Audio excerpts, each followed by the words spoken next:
নমস্কাৰ, মই Jaydeep Sharma, CLIC of India.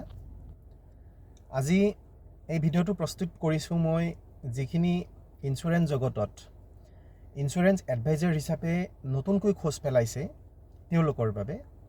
কাৰণ তেওঁলোকৰ আৰম্ভণিতে কিছুমান সমস্যা হয় যে তেওঁলোকে কেনেদৰে কাম আৰম্ভ কৰিব, কাৰ ওচৰত যাব, কি ক্ষেত্ৰত তেওঁলোকে গুৰুত্ব দিব, কেনেকুৱা ধৰণৰ কাম কৰিব লাগিব। তো এই ক্ষেত্ৰত তেওঁলোকে কাম আৰম্ভ কৰোঁতে বহুতখিনি সময় লাগে এইবোৰ কথা ভাবিয়ে। গতিকে তেওঁলোকৰ যাতে কিছু সুবিধা হয়, তো মোৰ অভিজ্ঞতাৰ ফালৰ পৰা মই কিছুমান কথা তেওঁলোকৰ লগত শ্বেয়াৰ কৰিব বিচাৰিছোঁ এই ভিডিঅ'ৰ যোগেদি। মই তেওঁলোকক প্ৰথমতে এই ক্ষেত্ৰখনত অহাৰ বাবে স্বাগতম জনাইছোঁ আৰু আশা কৰিছোঁ তেওঁলোকে নিজৰ এই কামটোক নিজৰ কেৰিয়াৰ হিচাপত লৈ তেওঁলোকে প্ৰফেশ্যনেলি আগবাঢ়িব। কাৰণ তেওঁলোকে খুব দীঘলীয়া এটা কেৰিয়াৰ বাছি লৈছে, যিটো কেৰিয়াৰৰ অন্ত নাই বুলি ক'ব পাৰি। তো এই কেৰিয়াৰটো ভালদৰে চলোৱাৰ ক্ষেত্ৰত তেওঁলোকে প্ৰথমতে গুৰুত্ব দিব লাগিব ট্ৰাষ্ট আৰু ৰিলেশ্যনশ্বিপ কৰাৰ ক্ষেত্ৰত। তো এই যিটো প্ৰফেশ্যন হয়, এই প্ৰফেশ্যনটো ট্ৰাষ্ট বিল্ড কৰিব লাগিব। তেওঁলোকে মানুহৰ পৰা বিশ্বাস ল'ব পাৰিব লাগিব আৰু মানুহৰ লগত ৰিলেশ্যন কৰিব পাৰিব লাগিব। ৰিলেশ্যনৰ জৰিয়তেহে তেওঁলোকে ব্যৱসায় কৰিব পাৰিব। ইয়াৰ উপৰিও তেওঁলোকে ল'ব লগা বিশেষ কিছুমান দিশ আছে। সেই দিশবোৰৰ ভিতৰত প্ৰথম মই ক'ব বিচাৰিছোঁ, তেওঁলোকে প্ৰডাক্ট নলেজ তেওঁলোকৰ ল'ব লাগিব। তেওঁলোকে ট্ৰেইনিং ল'ব লাগিব, প্ৰডাক্টবোৰৰ ডিটেইলছ তেওঁলোকে জানিব লাগিব, যাতে ব্যক্তিবোৰৰ কাৰ কি নিড আছে সেই নিডখিনি অনুসৰি তেওঁলোকে প্ৰডাক্টবোৰ দেখুৱাব পাৰে আৰু যাতে কোনো খুটি নাটি ৰৈ নাযায়। ইয়াৰ পাছত তেওঁলোকে কাৰ ওচৰত পলিচি বিচাৰি যাব, এইটো এটা ডাঙৰ সমস্যা হয়, ডাঙৰ প্ৰশ্ন হয়। তো মোৰ বিবেচনাৰে মই ক'বলৈ বিচাৰিছোঁ যে তেওঁলোকে প্ৰথমতে আৰম্ভ কৰক নিয়াৰ এণ্ড ডিয়াৰ যিখিনি ব্যক্তি আছে তেওঁলোকৰ পৰা।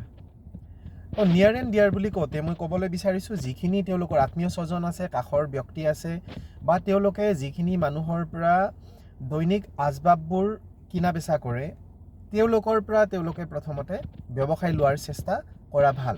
কাৰণ তেওঁলোকৰ লগত ইতিমধ্যে তেওঁলোকৰ ভাল চিনাকি আছে আৰু ইয়াৰ পিছতে তেওঁলোকে তেওঁলোকৰ কাষত গৈ কি ক'ব, কেনেদৰে পলিচি বিচাৰিব, এইটো এটা ডাঙৰ প্ৰশ্ন হয়। তো এই প্ৰশ্নৰ ক্ষেত্ৰত আমি ইঞ্চুৰেঞ্চ এডভাইজাৰবিলাকে কেতিয়াও পলিচি বিক্ৰী কৰিব যাব নালাগে। আমি গৈ তেওঁলোকৰ সদায় নিড কি আছে, তেওঁলোকৰ প্ৰয়োজনবোৰ আমি জানিবলৈ চেষ্টা কৰিব লাগে।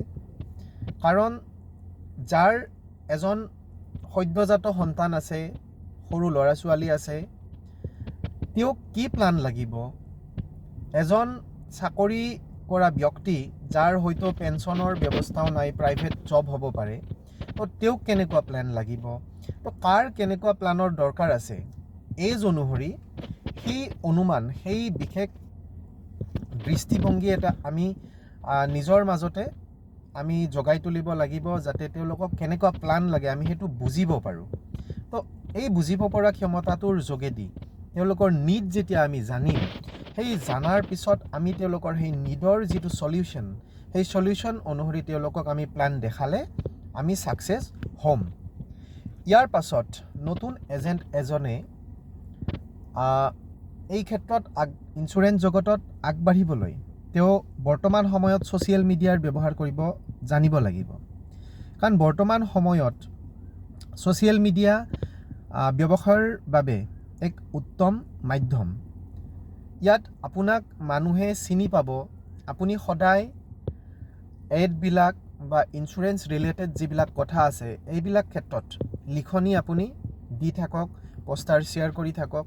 তো এনেদৰে আপোনাক জানিব মানুহে, আৰু আপোনাক যেতিয়া জানিব তেতিয়া তেওঁলোকৰ কেতিয়াবা যদি ইঞ্চুৰেঞ্চ ল'বলৈ মন যায়, ইঞ্চুৰেঞ্চৰ কথা ভাবে, তেতিয়া আপোনাক তেওঁলোকে মনত কৰিব আৰু তেওঁলোকৰ কাষত যোৱাৰ ক্ষেত্ৰত আপুনি ছাকচেছ হ'ব।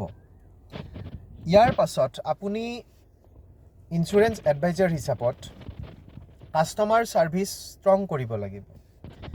যিজন হয়তো আপোনাৰ কাষ্টমাৰ নহয়, কিন্তু কোনোবা এজন গ্ৰাহকৰ যদি এজেণ্টজনে হয়তো ছাৰ্ভিচ দিয়া নাই, এজেণ্টজন হয়তো নাই, তো তেওঁলোকৰ কেনেকুৱা ধৰণৰ সমস্যা হৈ আছে, যদি ৰিভাইভেল হৈ আছে সেই ক্ষেত্ৰত বা মেচুৰিটি হৈছে সেই ক্ষেত্ৰত বা নমিনি চেঞ্জ কৰিব লাগে, কিবা তেনেকুৱা ছাৰ্ভিচৰ যদি প্ৰয়োজন আছে, সেই প্ৰয়োজনখিনি আপুনি তেওঁলোকক সলিউশন দিব লাগিব, কৰি দিব লাগিব। তাৰ পাছত আপোনাৰ ওপৰত তেওঁলোকৰ ট্ৰাষ্ট হ'ব, তাৰ পাছত আপুনি তেওঁলোকৰ পৰা পলিচি আদায় কৰিবলৈ সক্ষম হ'ব।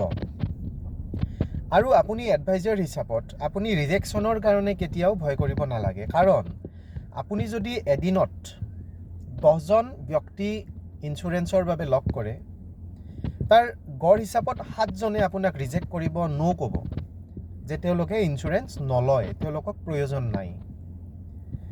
2জনে আপোনাক ক'ব যে মই পিছত ভাবি জনাম বা আমি চিন্তা কৰিম, এনেকুৱা ধৰণে ক'ব। আৰু তাৰ মাজত এজনেহে হয়তো আপোনাক ক'ব যে মই পলিচি এটা ল'ম, মোক প্লেনটো দেখালে হ'ল। তো আপুনি 10জন ব্যক্তিক লগ কৰি এজনৰ পৰাহে আপুনি ছাকচেছ আশা কৰিব পাৰি।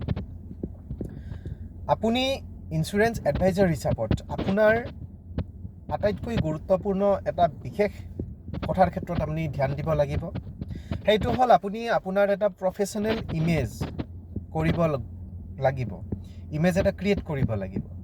তো তাৰ বাবে আপুনি প্ৰপাৰ ড্ৰেছ কৰিব লাগিব, আপোনাৰ লেংগুৱেজ পলাইট হ'ব লাগিব, আপুনি টাইম মেনেজ কৰিব লাগিব, আপুনি গ্ৰাহকক বা আপোনাৰ যিজন গ্ৰাহক নহয়, প্ৰস্পেক্ট হয়, তো তেওঁক আপুনি জেনুইন এডভাইচ দিব লাগিব। তো আপুনি যদি এনেকুৱা কিছুমান দিশৰ ওপৰত গুৰুত্ব দিয়ে, তেতিয়াহ'লে মই ক'ব পাৰোঁ যে আপুনি বহু ক্ষেত্ৰত একজন ছাকচেছফুল ইঞ্চুৰেঞ্চ এডভাইজাৰ হ'ব পাৰিব। তো মোৰ ফালৰ পৰা মই যিখিনি আজিলৈকে মোটামুটি আজি 10 বছৰ মই ইঞ্চুৰেঞ্চ জগতত আছোঁ, আৰু এই 10 বছৰত মোৰ যিখিনি অভিজ্ঞতা, সেই অভিজ্ঞতাখিনি মই শ্বেয়াৰ কৰিছোঁ। আৰু যিখিনি নতুন এডভাইজাৰ আছে, তেওঁলোকে হয়তো মোৰ এই কথাখিনিৰ পৰা কিছু হ'লেও তেওঁলোকৰ ফিল্ডত কি কৰিব, কেনেদৰে কি কৰিব, এই ক্ষেত্ৰত হয়তো অলপ হ'লেও সুবিধা হ'ব। আৰু যদি সুবিধা হয় বুলি ভাবিছে, তেতিয়াহ'লে আপোনালোকে মোক কমেণ্টছকে জনাব যে আপোনালোকৰ সুবিধা হৈছে বা হ'ব পাৰে। আৰু যদি আপোনাৰ কোনোবা লগ বন্ধু আছে যিয়ে হয়তো ইঞ্চুৰেঞ্চ জগতত খোজ পেলাইছে, তো তেওঁক যদি আপুনি এই ভিডিঅ'টো শ্বেয়াৰ কৰিব বিচাৰে, তেতিয়াহ'লে শ্বেয়াৰ কৰিব, পৰামৰ্শ দিব মোক যদি কিবা মোৰ ভুল ভ্ৰান্তি ৰৈ গৈছে। আজিলৈ ধন্যবাদ।